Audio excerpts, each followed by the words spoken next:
اليوم راني جيتكم بخبز الدار، ساهل ماهل تلقاوه وقت الحصلة.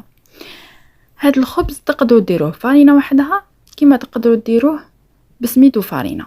انا درت كيلة ديال سميد، درت معاها مغرفة تاع خميرة، واذا كان البرد زيدوا نص، ومع نص مغرفة تاع سكر. زيدوا لهم كيلة تاع ما دافي وميكسيوهم بيان، خلطوهم تري بيان بالباتور حتى يدير لكم واحد الفقاعات. تما خليه يريح 10 دقائق، من بعد ضيفي له الملح والفارينه. ديري الفارينه وقاعده تخلطي غير بالمغرفه تاع الحطب. خلطي حتى يولي لك ماشي عجينه متماسكه وماشي خفيفه كيما تاع المسكوتشو.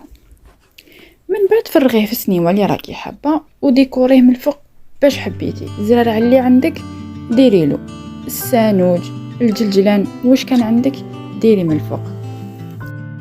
انا دهنته من الفوق بزيت الزيتون. كيما تقدري ديري له شويه حليب تدهنيه به ولا صفر تاع البيض، راح يجي بزاف هايل. ان شاء الله تجربوه ويعجبكم. وبصحتكم، سلام.